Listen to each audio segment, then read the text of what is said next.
the name of the Father, and of the Son, and of the Holy Spirit. Amen.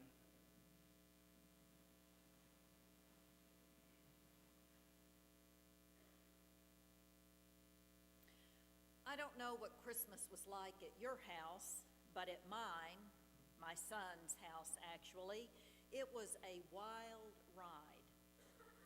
22 people gathered for a meal, ranging in age from 7 months to 90-plus years, including a non-English speaking immigrant, my daughter-in-law's stepsister's new boyfriend, who had never before laid eyes on most of us, and a couple of kids who had to have Christmas with 4 different family configurations to get everyone covered.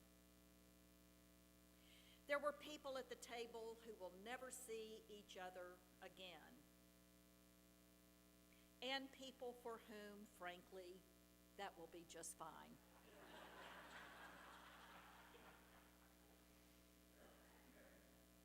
It was noisy and joyful and chaotic and fun. It was also stressful and frustrating and exhausting. And were I to tell you the individual stories, the private dramas that were unfolding around that table, they might astonish or inspire you. Some of them would break your heart. I might sum up the entire experience this way. After all that Advent waiting, after all the shopping and cooking and decorating and party going, after all the church going, or not church going, depending on who you were talking about, after all the presents and the too much of everything, after all of it, we were, all 22 of us, still waiting. Maybe some of you are still waiting too. I, for one, am really waiting to get past John the Baptist. Did you realize that on 3 of the last 5 Sundays, including today, we are given John the Baptist text? Now, don't get me wrong. I like John the Baptist just fine. I was a Baptist, for heaven's sake, as most of you know. And whenever my husband starts to get uppity about being a cradle Episcopalian, I remind him that it was John the Baptist, not John the Episcopalian, who was sent by God to prepare the way for Jesus. Even so, I'd rather hang out with Mary and Joseph and the shepherds a while longer. I like the part of the Christmas story about the angels and the bright star and the manger with the baby in it. It's friendlier somehow than stern-faced John, who wears funny clothes and eats bugs. But here we are again, whether we like it or not. And to make matters worse, we have 2 Johns to contend with, John the Baptist and John the Gospel writer.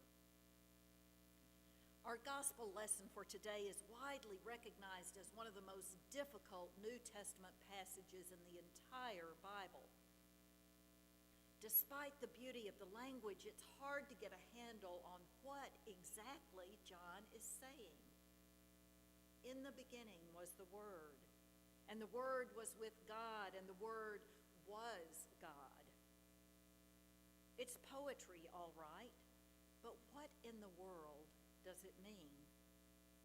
Certainly, John was not talking about the kinds of words that fill up our lives. He's not using word to signify specific things like cup or dog. Rather, he is referring to an abstract philosophical concept, category. In Greek, the word for word is logos. To the Stoic philosophers, logos referred to the rational principle of the universe. Jewish philosophers use logos to speak about the creativity of God. Christian missionaries to China use logos to speak about Tao or the way, none of which helps very much. To my point is the observation of Christopher Marlowe, 16th century dramatist, who said, "Philosophy is odious and obscure. Law is for petty wits. Theology is the basest of the three, unpleasant, harsh, contemptible, and vile. 'Tis magic, magic that hath ravished me." Which is another way of saying, forget philosophy, forget theology. The language of John's prologue only gets interesting, at least to the likes of Marlowe, when we consider what it was that ravished the writer. I'm curious about what was in John's heart when he sat down to write about his experience of Jesus. And what matters, the text suggests, is that John deeply loved the God-man Jesus. Seen this way, the prologue becomes less a theological proposition and more a hymn, an outpouring of devotion, a love letter, if you will. Furthermore, what poured out of John's ravished heart contains the central claim of our faith, a claim so familiar to us that we barely even pay attention to it.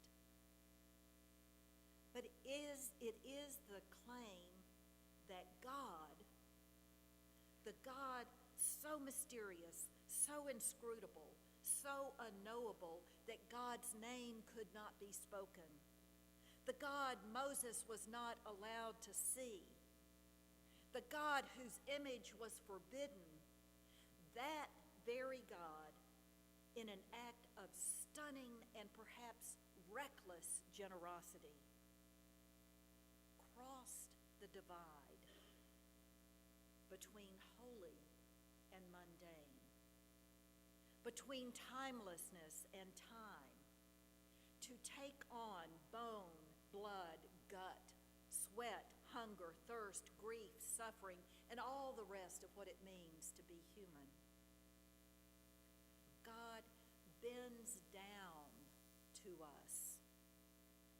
God bends down to meet us here on earth. And the Word became flesh and lived among us. Why? Why would God do that? Jewish mystic Martin Buber said, "In the beginning was the relation." In other words, God came up with what might sound to some of us, including me, with this harebrained scheme because God so ardently desires to be in relationship with us. It is within God's very nature, you might say, to long to be with us, to be a part of our lives. John's claim, John's experience of Jesus is that because of this, our lives, our messy, dysfunctional, complicated, unmanageable lives, our lives can be different. John puts it this way: it is God the only Son who is close to the Father's heart, who has made him known.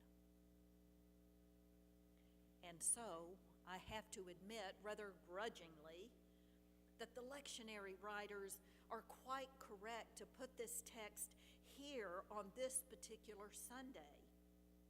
It's a way of reminding us that while the birth narratives of Jesus in Matthew and Luke are wonderful and beautiful and we like them best, God is what this whole thing is about. Matthew and Luke give us the small, emotionally evocative details, the particulars, if you will. But John reminds us that this is a story of cosmic proportions. The same could be said about each of our own private dramas. Around my family's table, for example, we are all, or we were and are, still waiting. Waiting for American citizenship to become a possibility. Waiting for a job offer. Waiting for an engagement ring. Waiting for a former spouse to get it. Waiting to get Christmas right for once. Waiting for the sorrow and pain of life to stop. These are the particulars, the Jesus born in a stable aspect of my family's Christmas story. But taking the larger view, John's view, reminds me that God's very self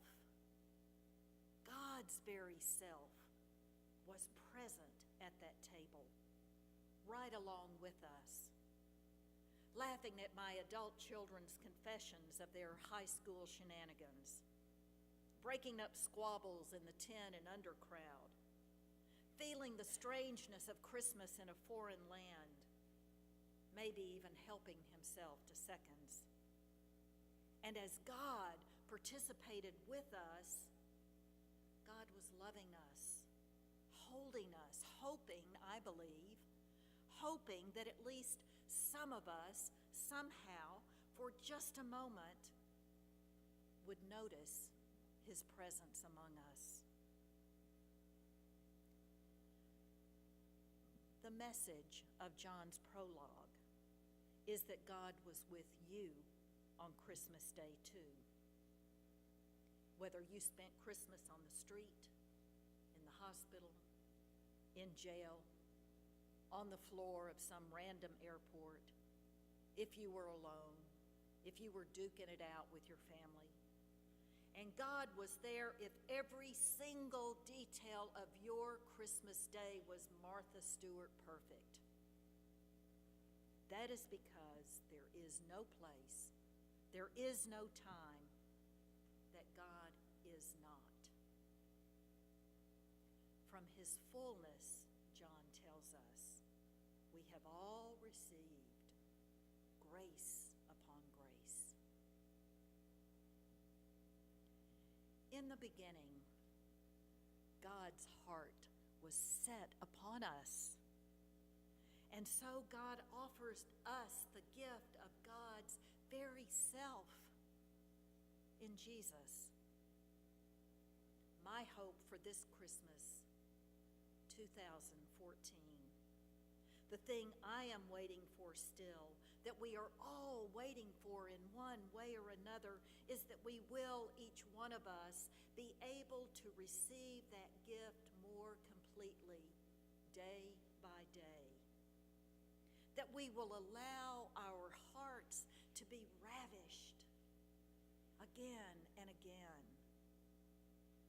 And as we wait, we know that God, with unbounded affection and tenderness and patience, is waiting for us too.